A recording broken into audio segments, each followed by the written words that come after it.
नमस्कार। जय मां शारदा। ज्योतिष की पाठशाला कार्यक्रम में आपका फिर से स्वागत है। आज शनिवार का दिन है, तो दंडाधिकारी शनिदेव को प्रणाम करते हुए ओम शम शनिश्चराय नमः आज की चर्चा शुरू करते हैं। आज मैं हाजिर हुआ हूं एक विशेष राशि परिवर्तन की वजह से। जो एक मुख्य राशि परिवर्तन होने जा रहा है, असल में राशि परिवर्तन नहीं है पूर्ण तरीके से। असल में यह है कि बृहस्पति कल यानी कि 19 जून 2021 से वक्री चाल से चलने वाले हैं। वर्तमान में बृहस्पति कुंभ राशि में चल रहे हैं, मार्गी चल रहे थे अभी तक। जब बृहस्पति ने कुंभ राशि में प्रवेश किया था तब का मैंने राशिफल भी दिया था। अब 140 दिनों के लिए गुरु जो है वो वक्री चाल से चलेंगे। बृहस्पति का वक्री गमन, इसका इफेक्ट थोड़ा लॉन्ग टर्म पर होता है, लंबे समय तक और लंबी स्थितियों में होता है, इसलिए इसके बारे में बात करना आवश्यक था। बृहस्पति अभी शनिदेव की मूल त्रिकोण राशि कुंभ में चल रहे हैं और वहां वो वक्री हो जाएंगे। जैसा कि मैंने पहले भी बताया था, शनि भी अभी वक्री चल रहे हैं, उस पर भी मैंने वीडियो दिया था। वक्री चाल असल में होती क्या है? वक्री का अर्थ होता है विपरीत दिशा में चलना। अगर हम ऐसा मान कर चले कि हर ग्रह जो है अपनी धुरी, अपनी नोक पर एक खास गति के साथ चलायमान है, तो वक्र गति क्या होगी? वक्र गति उसके विपरीत दिशा में चलना होगा। उसके अपने इफेक्ट हैं, और विशेष रूप से जब शनि या गुरु वक्री चलते हैं तो उनका इफेक्ट जो है सामान्य दूसरे ग्रहों के मुकाबले अधिक होता है। तो गुरु वक्री होने जा रहे हैं। वक्री होने का अर्थ यह होता है क्योंकि जब कोई ग्रह विपरीत दिशा में चलता है तो यह तय है कि जिस राशि के अंदर वो मौजूद है उसका प्रभाव तो वो देगा ही, लेकिन उसके साथ में पिछली जो राशि है जिससे गुजर कर वो ग्रह आया है उसका भी थोड़ा प्रभाव देने लगता है। तो गुरु वर्तमान में कुंभ राशि के अंदर है और थोड़ा प्रभाव वो देने लगेंगे मकर राशि का, अपनी पिछली राशि का जिससे होकर वो आए हैं, क्योंकि चाल वक्री है और वक्री काल लंबा है, 140 दिनों का है।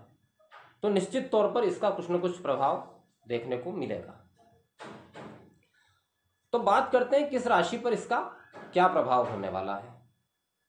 तो सबसे पहले बात करते हैं मेष राशि की। मेष राशि के एकादश भाव में गुरु गोचर कर रहे हैं अकेले। इनके लिए लाभदायक है। उसकी वजह है कि गुरु जब अकेले किसी राशि के अंदर गोचर करते हैं तो थोड़ा सा स्थान हानि योग बना देते हैं, और इनके 11वें भाव में मतलब कि लाभ भाव में, उस लाभ भाव में जो व्यक्ति स्वयं अपने बिजनेस, अपने कार्य व्यापार या बिजनेस या नौकरी से अर्न करता है उसके ऊपर गोचर हो रहा था इनका। तो क्योंकि गुरु अकेले स्थान हानि करते हैं, मार्गी जब चलते हैं तो थोड़ा सा लाभ में कमी इनको देखने को मिली होगी पिछले कुछ समय में, उसका समाधान हो जाएगा। अगर कहीं कोई पैसा अटका हुआ था तो उसकी प्राप्ति हो जाएगी। बिजनेस करने वालों के लिए बहुत शुभ है। जो लोग शेयर ट्रेडिंग के में हैं, शेयर मार्केट में हैं, उनके लिए काफी अच्छा है। अन्य बिजनेस या नौकरी पेशा वालों के लिए भी अच्छा है। नौकरी में प्रमोशन के योग इसके अंदर बनते हैं। बृहस्पति की यहां से जो सप्तम दृष्टि है पंचम भाव के ऊपर रहती है, तो पंचम भाव पहले के लिए भी अच्छा था, लेकिन वक्र काल में थोड़ी सी दृष्टि जो है वो दूषित हो जाती है। तो संतान की तरफ से समस्या हो सकती है मेष राशि वालों को, बाकी कोई समस्या नहीं है। मेष राशि वालों के लिए 90% तक लाभ के दृष्टिकोण से यह ठीक है, इसमें कोई समस्या नहीं है। बात करते हैं वृषभ राशि की। वृषभ राशि के दशम भाव में गोचर कर रहे थे। अब यहां पर भी एक फार्मूला लागू होता है कि दशम भाव में गुरु का गोचर, गुरु अकेले हैं तो स्थान हानि, दशम भाव कर्म का भाव तो कर्म की हानि। अब कर्म की हानि गुरु के ट्रांजिट में कैसे होती है? तो आपने कार्य किया लेकिन रिजल्ट नहीं आया, आपने प्रयास किया लेकिन आपका प्रयास जो है, अगर आप नौकरी में हैं तो सीनियर अधिकारियों को आपका काम नजर नहीं आया, आपकी मेहनत नजर नहीं आई, और जो अवसर आपको मिलना चाहिए था वो अवसर शायद किसी और को प्राप्त हो गया। ये स्थितियां बनती है। वक्री होने से यहां लाभ हो जाएगा। क्योंकि गुरु अकेले तो तब भी रहेंगे, लेकिन वक्री होने से, क्योंकि वो पिछले भाव का भी थोड़ा फल देने लगेंगे, तो ये ठीक हो जाएगा। पिछले जो आपने कार्य किए हैं कुछ समय में, जब से गुरु यहाँ गोचर कर रहे हैं और उसमें आपको ऐसा लग रहा था कि आपको परिणाम प्राप्त नहीं हो रहा है, तो अब परिणामों की प्राप्ति शुरू हो जाएगी। ये एक बात मैं विशेष रूप से कहूंगा कि परिणामों की प्राप्ति कर्म के हिसाब से होगी। ऐसा नहीं होगा कि कोई चमत्कार हो जाएगा कि आपने किया कुछ नहीं है और आपको सफलता प्राप्त होगी, ऐसा नहीं होता। कर्म के हिसाब से परिणामों की प्राप्ति होगी। फिर पिछले घर का जो फल देंगे भाग्य भाव का, भाग्य भाव में गुरु चाहे अपनी निम्नतम राशि में भी हो तब भी वहां के कारक माने जाते हैं। गुरु को भाग्य का कारक कहा गया है, तो वहां वो बुरा फल नहीं देते हैं, तो भाग्य सहयोगी हो जाएगा। अभी तक जो था उससे ज्यादा बेहतर स्थिति में सहयोगी हो जाएगा। लेकिन यहाँ गुरु अष्टमेश बनते हैं, तो इस बात का मैं विशेष रूप से वृषभ राशि वालों को कहूंगा कि आपकी सफलता की भूमिका नहीं बन पाएगी, ये सब अचानक से घटेगा। फिर यहाँ से गुरु की दृष्टि रहेगी द्वितीय भाव पर, सप्तम भाव पर और छठे भाव पर। छठे भाव पर गुरु की दृष्टि अच्छी है, शत्रु शांत रहेंगे, कर्ज मुक्ति का योग बनाते हैं। दूसरे भाव पर दृष्टि है तो कोई अगर पारिवारिक संपत्ति का कोई मामला अटका हुआ था, वाणी संबंधित किसी कार्य से आप जुड़े हुए हैं, तो उसमें सफलता मिलेगी। और सुख स्थान पर बृहस्पति की दृष्टि अति श्रेष्ठ मानी जाती है, तो घर में सुख शांति का वातावरण रहेगा। वृषभ राशि वालों के लिए मेष से थोड़ा कम, लेकिन फिर भी 80% तक बेहतर। अब बात करते हैं मिथुन राशि की। मिथुन राशि के नवम भाव में गुरु का गोचर अभी वर्तमान में जारी है, और वहीं नवम भाग्य भाव के अंदर गुरु वक्री हो जाएंगे। अब यहां पर थोड़ा ठीक नहीं है। हालांकि नवम भाव में मौजूद बृहस्पति अकेले स्थान हानि भी नहीं करते, क्योंकि वो भाग्य का भाव है और वहां पर कारक हैं गुरु, तो अभी तक ठीक चल रहा था, अभी तक स्थितियां ठीक थी मिथुन राशि वालों की। लेकिन गुरु के वक्री होने से अनायास ही कार्यों में दुविधा आने लगेगी, अड़चने आने लगेगी, परेशानियां आने लगेगी काम के अंदर,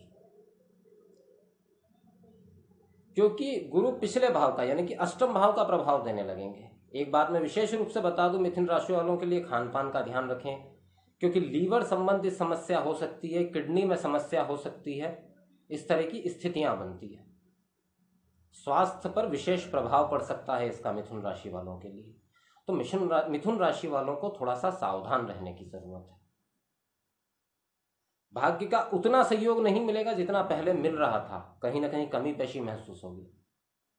और क्योंकि अष्टम की तरफ गोचर कर रहे हैं, तो थोड़ा दृष्टि का प्रभाव भी विपरीत हो जाएगा। व्यर्थ की यात्राएं हो सकती है, भाई बहनों से बिना वजह के विवाद हो सकते हैं, संतान की तरफ से भी परेशानी हो सकती है। कुल मिला के मिथुन राशि वालों के लिए यह वक्री काल इतना अच्छा नहीं कहा जा सकता। अचानक धन लाभ के योग जरूर बने हुए हैं, लेकिन बाकी चीजें उतनी पॉजिटिव नहीं है।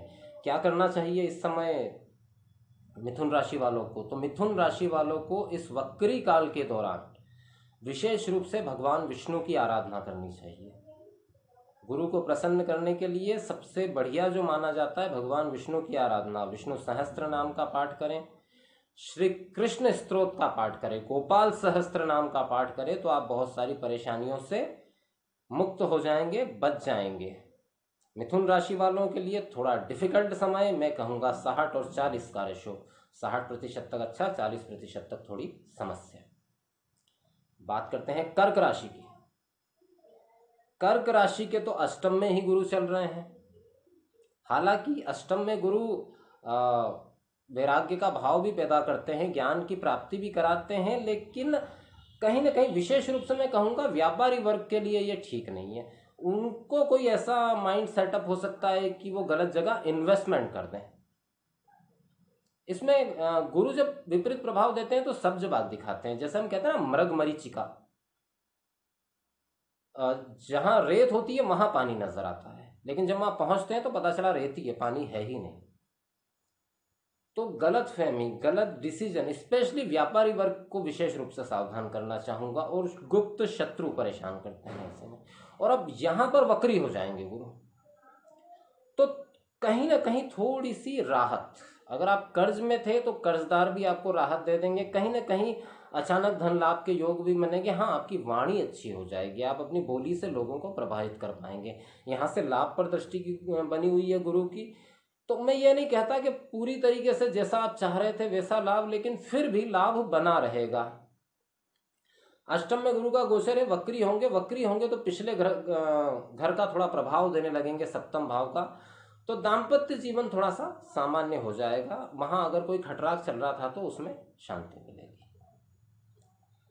कर्क राशि वालों के लिए मैं कहूंगा 70% तक अच्छा और 30% तक थोड़ी सी डिफिकल्टी है। क्या करना चाहिए कर्क राशि वालों को? कर्क राशि वालों को महादेव की पूजा करनी चाहिए, क्योंकि चंद्रमा स्वामी होते हैं इनके स्वामी में, तो महाशिव की पूजा करिए, शिव तांडव स्तोत्र का पाठ करिए, या तांडव स्तोत्र का नहीं करते तो शिव महिमन स्तोत्र का पाठ करिए, क्योंकि संसार के सबसे बड़े गुरु जो माने गए हैं महादेव ही माने गए हैं। तो महादेव की आराधना करिए, क्योंकि आपकी राशि चंद्रमा प्रधान है, तो इसलिए गुरु महादेव की आराधना करने से बहुत सारी परेशानियों से आप बचे रहेंगे। और हाँ, एक बात और, स्वास्थ्य का ध्यान रखिए कर्क राशि वाले, लीवर संबंधित समस्या हो सकती है या होगी। शराब वगैरह का सेवन करते हैं तो कुछ टाइम भी धैर्य रखें, अधिक सेवन ना करें, या मैं तो कहूँगा कि बंद कर दें शराब वगैरह का सेवन, क्योंकि ये नुकसानदायक हो सकता है। बात करते हैं सिंह राशि की। सिंह राशि के सप्तम में गुरु का गोचर हो रहा था। अब जैसा कि मैंने कहा, वैसे तो यहाँ गुरु केंद्र में आ गए, और सिंह लगने के लिए गुरु कारक भी माने जाते हैं, सूर्य का लग्न है, और इसमें भाग्य के भी स्वामी होते हैं, अष्टम के स्वामी होते हैं और पंचम के स्वामी होते हैं। अब सप्तम भाव में गुरु अकेले बैठे थे, जैसा मैंने कहा कि स्थान हानि करते हैं गुरु, यहाँ पर स्थान हानि करते हैं। तो सिंह राशि वालों के लिए थोड़ा सा पारिवारिक विवाद, पत्नी के स्वास्थ्य में गिरावट, या पार्टनर के साथ मतभेद वाली स्थितियां उत्पन्न हो रही होगी। लेकिन गुरु के यहाँ वक्री हो जाने से इन सब चीजों में राहत मिल जाएगी। अगर पत्नी का स्वास्थ्य खराब चल रहा था तो स्वास्थ्य में थोड़ा सुधार महसूस होगा, स्वयं के स्वास्थ्य में भी सुधार होगा। लेकिन अब मैं यहाँ पर एक बात कहूंगा, क्योंकि गुरु अब यहाँ मैंने जैसा कहा कि वो अपने पिछले घर का प्रभाव देने लगते हैं, तो मकर राशि का प्रभाव देने लगेंगे, जो कि छठे भाव में बनती है। अब छठे भाव का प्रभाव अगर देने लगेंगे तो ये बुरा नहीं माना जाता। सिंह राशि वालों के लिए शत्रुहंता योग और प्रबल हो जाएगा, जो भी थोड़े बहुत भी अगर कोई विरोधी थे तो उनका विरोध समाप्त हो जाएगा। और नौकरी पेशा अगर है तो उसमें तरक्की के योग, वर्चस्व बढ़ने के योग, आधिपत्य बढ़ने के योग अच्छे बने हुए हैं। तो सिंह राशि वालों के लिए कुल मिला के ये वक्री काल अच्छा रहने वाला है, जैसा मेष राशि वालों के लिए 90% तक अच्छा, 10% थोड़ी सी समस्या है। क्या करें सिंह राशि वाले? सबसे श्रेष्ठ है, पूजा करिए श्रीपति विष्णु की, विष्णु सहस्त्र नाम का जप करिए, चंदन का टीका माथे पर लगाइए, सब कुछ ठीक है। बात करते हैं कन्या राशि की। कन्या राशि के छठे भाव में गुरु का गोचर जारी है। अब छठे भाव में गुरु का जो गोचर है वो शत्रुहंता योग के लिए तो ठीक है, लेकिन ये पारिवारिक अलगाव पैदा करता है, परिवार में विवाद पैदा करता है। यात्राएं लाभदायक होती है, लेकिन उतनी लाभदायक नहीं होती जितना कि हम प्रयास कर रहे थे, कोशिश कर रहे थे। अब छठे भाव में गुरु का वक्री होना अच्छा संकेत है किस चीज के लिए? कि जो पारिवारिक विवाद या टेंशन, तनाव जो भी चल रहा था परिवार में, उसके अंदर कहीं ना कहीं एक शांति मिलेगी, विवाद का हल निकलेगा। अब पंचम भाव का प्रभाव देंगे गुरु यहाँ पर। पंचम भाव में बृहस्पति जो है वो मकर राशि में, यहाँ पर थोड़ी सी डिफिकल्टी है, बच्चों के स्वास्थ्य में समस्या आ सकती है, बच्चों का पढ़ाई से ध्यान भटक सकता है। तो संतान संबंधित जो समस्या है वो थोड़ी सी बनी हुई है यहाँ पर कन्या राशि वालों के लिए, संतान के स्वास्थ्य से संबंधित और उनके कंसंट्रेशन, उनके एजुकेशन से संबंधित। इस बात का ख्याल रखें। क्या करना चाहिए कन्या राशि वालों को इस समय? कन्या राशि वालों के लिए क्योंकि स्थिति जो है वो 70 से 30 वाली बनी हुई है, 70% तक अच्छा और 30% तक थोड़ा सा डाउन। क्या करना चाहिए इस समय पे? तो कन्या राशि वालों को इस समय श्री गणेश जी की पूजा करनी चाहिए। पूरे मन वचन कर्म से गणेश अथर्वशीर्ष का पाठ करिए, आपको बहुत सारी समस्याओं से मुक्ति मिल जाएगी। अब बात करते हैं तुला राशि की। तुला राशि के पंचम भाव में गुरु का गोचर जारी है। अब यहाँ भी गुरु स्थान हानि करते हैं। पंचम भाव में गुरु का गोचर संतान को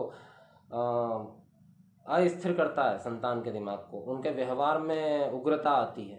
हालांकि लाभ के दृष्टिकोण से यह समय अच्छा रहता है, लाभ और भाग्य का साथ मिलता है, लेकिन संतान से परेशान रहता है व्यक्ति। दूसरा, संतान के स्वास्थ्य पर भी विपरीत प्रभाव पड़ता है। अब यहां से गुरु वक्री होकर चौथे भाव की तरफ जाएंगे। ये भी थोड़ा ठीक नहीं है, ये पूरी तरीके से ठीक नहीं कहा जा सकता। उसका रीजन है क्योंकि गुरु वहां अपनी निम्नतम राशि में होंगे। कार्य व्यापार लाभ के लिए ठीक है, लेकिन पारिवारिक मोर्चे पर बहुत बुरी स्थितियां बन सकती है। भाई बहनों में विवाद, परिवार में विवाद, माता के स्वास्थ्य में विशेष रूप से समस्या हो सकती है। माता के स्वास्थ्य का विशेष ख्याल रखें, क्योंकि तुला राशि है। तुला राशि के लिए गुरु कारक भी नहीं है, पॉजिटिव भी नहीं है, स्वाभाविक विरोधी शुक्र की राशि है तुला। तो थोड़ा ठीक नहीं है तुला राशि वालों के लिए समय। कोई जमीन जायदाद संबंधित कोई सौदा करना चाहते हैं तो थोड़ा सा ठहर जाएं। धोखा हो सकता है, चिटिंग हो सकती है, जैसा आपको दिख रहा है। हो सकता है स्थितियां वैसी ना हो बाद में, तो थोड़ा सा सावधानी से काम करें। तुला राशि वालों को मैं आगाह करना चाहूँगा, अगले जो 140 दिन हैं उनमें ज़रा सावधान रहने की, ज़रा नहीं ज़्यादा सावधान रहने की आवश्यकता है। क्या करना चाहिए इस समय आपको तुला राशि वालों को? सबसे बढ़िया सत्यनारायण कथा का पाठ करिए, सबसे श्रेष्ठ रहेगा। सत्यनारायण कथा का पाठ करिए रोजाना शाम के समय, और रोजाना नहीं कर सकते तो कम से कम गुरुवार, शनिवार और मंगलवार, ये 3 दिन जरूर करिए। पूर्णमासी के दिन जरूर करिए, और मिठाई का भोग लगाइए श्री हरि विष्णु को। बहुत सारी समस्याओं से बच जाएंगे। तुला राशि वालों के लिए अगर मैं परसेंटेज के हिसाब से बात करूं तो थोड़ा सा डिफिकल्ट टाइम 50-50, 50% तक अच्छा लाभ कार्य व्यापार के दृष्टिकोण से, लेकिन अन्य सारे मोर्चों पर कहीं ना कहीं समस्या। ठीक है, अब बात करते हैं वृश्चिक राशि वालों की।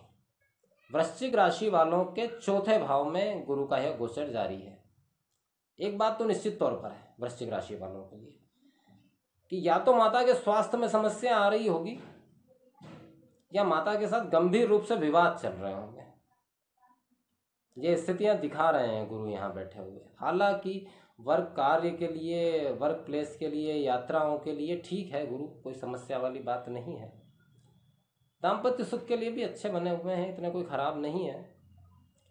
लेकिन स्वयं का स्वास्थ्य, माता का स्वास्थ्य और माता के साथ कम्युनिकेशन, व्यवहार, बातचीत में गंभीर समस्या, विवाद, कलह, अति कलहपूर्ण वातावरण। क्योंकि गुरु जिस जगह बैठे हैं चौथे भाव के अंदर, एक तो वहां के कारक नहीं है, दूसरा अग्नि तत्व है, सुख भाव के अंदर अग्नि तत्व अच्छा फल नहीं देते, और तीसरी बात गुरु अकेले बैठे हैं तो स्थान हानि कर रहे हैं। वाहन भी सावधानी से चलाएं। अब जब वक्री हो जाएंगे तो थोड़ा सा कहीं ना कहीं चीज़ों में राहत महसूस होगी। शनि शनि बहुत स्पीड से नहीं होगा, लेकिन धीरे धीरे राहत महसूस होगी। कार्य व्यापार में भी सफलता के योग बनाएंगे। अब क्योंकि तीसरे भाव का प्रभाव दे रहे हैं और वहाँ बृहस्पति जो है वो मकर राशि का प्रभाव है, तो देखिए पराक्रम तो आप करेंगे, हिम्मत तो आप करेंगे, कार्य तो आप करेंगे, लेकिन अंधे होकर कार्य कर सकते हैं। इस बात का ध्यान रखिएगा। पहले विचार कर लीजिए, आप जिस कार्य के अंदर हिम्मत दिखा रहे हैं, या सीधे शब्दों में कहूँ तो होशियारी दिखा रहे हैं, वो कार्य है भी नहीं कि नहीं उस लायक कि उसके लिए इतनी हिम्मत दिखाई जाए या इतनी मेहनत की जाए। यहां कभी कभी बृहस्पति परिणाम शून्य कर देते हैं। तो जरा धैर्य पूर्वक जो कार्य करना चाहते हैं उसका अच्छे से एनालिसिस करिए और उसके बाद में उस कार्य पर जाइए। वृश्चिक राशि वालों के लिए कार्य, व्यापार, यात्रा और स्वास्थ्य के संबंध में स्वयं के लिए अच्छा है। ठीक है, तो मैं इसको दूंगा 65 और 35% तक। 65% तक अच्छा, 35% तक थोड़ा डाउन। अब क्या करना चाहिए? क्योंकि वृश्चिक राशि वालों के जो राशि स्वामी बनते हैं वो भी मंगल बनते हैं, और वो भी अपनी निम्नतम नीच राशि में अभी चल रहे हैं। तो सबसे सर्वश्रेष्ठ ये रहेगा वृश्चिक राशि वालों के लिए कि वो पंचमुखी हनुमान के स्वरूप की पूजा करें, उनके सामने हनुमान बाहुक का पाठ करें सामने बैठकर। वृश्चिक राशि वालों के लिए ठीक रहेगा। बात करते हैं धनु राशि वालों की। धनु राशि वालों के तृतीय भाव में गुरु का ये, बृहस्पति का ये गोचर जारी है, और एक दिन में वक्री हो जाएंगे उसी स्थान पर। अब क्योंकि तृतीय भाव में गुरु का ये गोचर है, तो एक बात तो निश्चित है कि आप चाहकर भी कुछ गलत काम करना चाह भी रहे होंगे तो कर नहीं पाएंगे, परिस्थितियां वैसी नहीं बन पाएगी आपके साथ, और अगर करेंगे तो उसका दुष्परिणाम भुगतने के लिए भी तैयार रहना पड़ेगा। गुरु का यह गोचर पराक्रम की हानि कर देता है कभी कभी। अब जब गुरु वक्री हो जाएंगे तो वक्री में वो अपने पीछे के घर का प्रभाव देने लगेंगे तो वाणी दोष उत्पन्न होगा, ग्रह कलह उत्पन्न होगा, परिवार वालों के साथ में विवाद होगा। अगर कोई जमीन जायदाद संबंधित कोई मैटर था, कोई ऐसी स्थितियां थी तो वहां विवाद बढ़ सकता है। हालांकि इस दौरान स्वास्थ्य अच्छा रहेगा।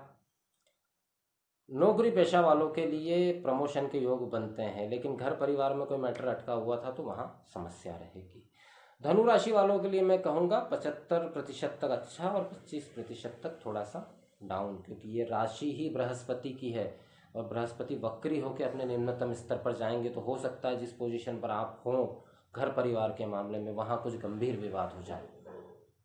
क्या करना चाहिए? आपकी तो राशि ही बृहस्पति की है तो आपको तो सबसे ज़्यादा भगवान विष्णु की आराधना करनी चाहिए, श्री कृष्ण की आराधना करनी चाहिए, श्री गो वल्लभाय स्वाहा का पाठ करिए, सब ठीक होगा। बात करते हैं मकर राशि की। मकर राशि के द्वितीय भाव में बृहस्पति का गोचर जारी है। अब यहाँ पर निश्चित तौर पर कहीं ना कहीं मकर राशि वालों को जो है धन संग्रह में दिक्कत आ रही होगी, व्यर्थ खर्च बढ़े हुए होंगे, निश्चित तौर पर बढ़े हुए होंगे। अगर किसी को पैसा इस समय उस दौरान उधार दे दिया है तो उसके आने के चांस भी बहुत कम हो जाते हैं। लेकिन यहाँ गुरु के वक्री हो जाने से एक चीज होगी कि वाणी का प्रभाव बढ़ जाएगा। लोग आपकी बात मानेंगे, समझेंगे, सुनेंगे, आपका व्यक्तित्व में विकास हो जाएगा, शत्रु शांत रहेंगे, शत्रुओं का कोई बस आपके ऊपर नहीं चलेगा। अष्टम भाव पर दृष्टि तो स्वास्थ्य में, गुरु की दृष्टि में अमृत है, स्वास्थ्य में सुधार करेंगे, साथ में ज्ञान संबंधी चीज़ों पर, रिसर्च संबंधी चीज़ों पर अच्छा आपका मन बनेगा। अब क्योंकि वक्री हो रहे हैं तो मकर राशि के अंदर ही प्रभाव जा रहा है, माँ थोड़े से निम्नतम है, तो किसी भी अनैतिक कार्य से दूर रहिए, कोई गैर कानूनी काम मत करिए, कोई व्यभिचार मत करिए, तो सब कुछ ठीक रहेगा। वरना गुरु यहाँ कहीं ना कहीं आपको इमेज का नुकसान दे देंगे। खर्च तो बढ़ा हुआ है ही, इमेज का नुकसान दे देंगे। अब थोड़ी सी स्थितियां बनेगी कि आप धन संग्रह करने का प्रयास करेंगे।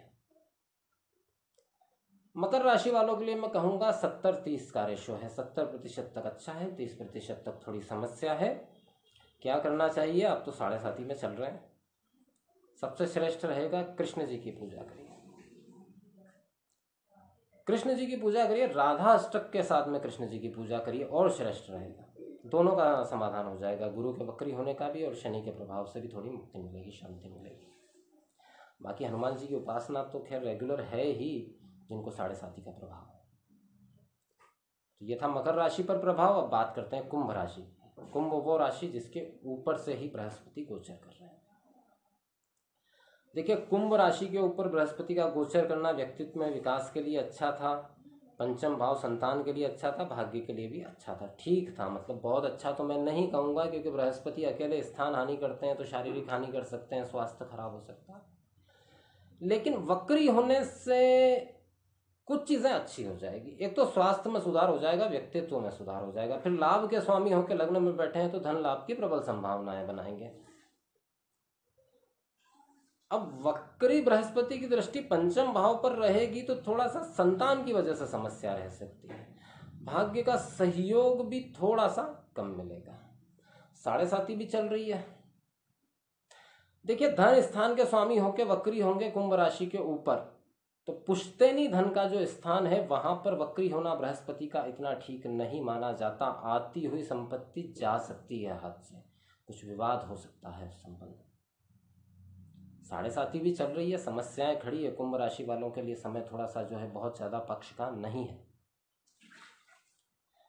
क्या करना चाहिए कुंभ राशि वालों को इस समय? कुंभ राशि वालों को एक तो हनुमान जी की उपासना बिल्कुल निरंतर बनाकर रखे, लोहे का एक छल्ला इस उंगली में धारण करें, शनिवार के दिन ठीक रहेगा। और साथ में क्या करें तो गुरुदेव की यहाँ आराधना करें। जिनको भी आपने गुरु माना हुआ है उनकी आराधना करिए। या एक छोटा सा मंत्र होता है गुरु का, ओम ब्राम ब्रीम ब्रोम सह गुरुवे नमः। ओम ब्राम ब्रीम ब्रोम ब्रम सह गुरुवे नमः। अगर ये नहीं कर सकते तो सिंपल बोलिए ओम गुरुवे नमः, इससे भी काम हो जाएगा। तो चंदन का इत्र अपने शरीर पर लगाइए नहाने के बाद में, इससे भी लाभ रहेगा। तो ये थी कुंभ राशि की स्थिति। कुंभ राशि वालों के लिए मैं कहूँगा कि 60 और 40 का रेशियो है। 60% तक अच्छी स्थिति है, 40% थोड़ा डिस्टर्बेंस वाली। बात करते हैं मीन राशि की। मीन राशि के 12वें भाव में बृहस्पति का गोचर जारी है। अब देखिए, ये जो गोचर है 12वें भाव के अंदर बृहस्पति का, इसने कुछ चीज़ें की होगी। व्यर्थ व्यय, स्वास्थ्य हानि और व्यर्थ की यात्राएं। व्यर्थ व्यय तो स्वास्थ्य संबंधित व्यय हो सकता है, लीवर संबंधित समस्या हो सकती है। व्यर्थ का पैसा व्यस्त चले जाना, मतलब कुछ नहीं निकला उसका।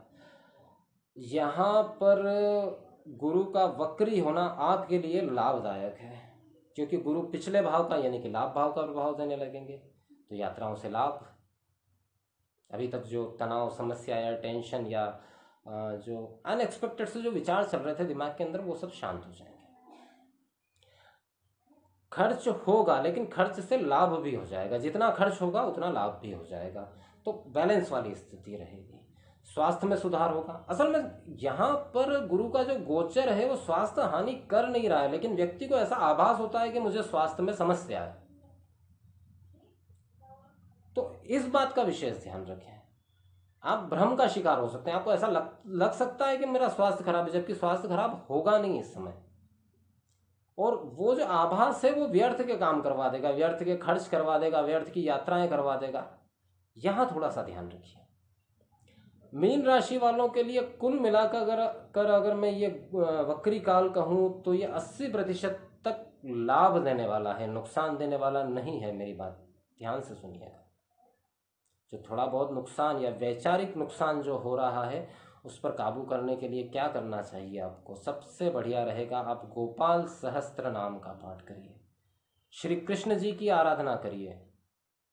आप इन मानसिक समस्याओं से बच जाएंगे। तो ये था गुरु के वक्री होने का 12 राशियों पर प्रभाव। पिछले हफ्ते में साप्ताहिक राशिफल नहीं दे पाया था, किसी कारणवश व्यस्तताओं के चलते हुए। मैं प्रयास करूंगा कि कल से वापस उसको कंटिन्यू किया जाए। तो ये है 12 राशियों पर प्रभाव। देखिए, मैं एक बात फिर कहना चाहूँगा कि ये जो मेरा प्रेडिक्शन है पूरा 12 राशियों पर, ये चंद्र आधारित है, चंद्र राशि आधारित है, ठीक है। और राशियाँ सिर्फ 12 होती है, इसलिए कितना भी प्रयास करें लेकिन ये सतही प्रेडिक्शन होता है। अगर आप डिटेल जानना चाहते हैं तो उसके लिए आपको कुंडली का विश्लेषण करवाना अति आवश्यक है। कुंडली विश्लेषण के बिना आप बिल्कुल सीधे निष्कर्ष पर नहीं पहुंच सकते। सिर्फ राशि के माध्यम से निष्कर्ष पर नहीं पहुंचा जा सकता।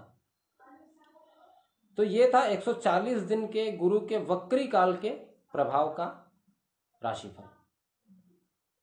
मैं साप्ताहिक राशिफल के साथ वापस हाजिर होऊंगा। तब तक के लिए जय मां शारदा। शनिवार का दिन है, तो दंडाधिकारी शनिदेव को प्रणाम करते हुए ओम शम शनिश्चराय नमः अपने शब्दों को यहीं विराम देता हूँ।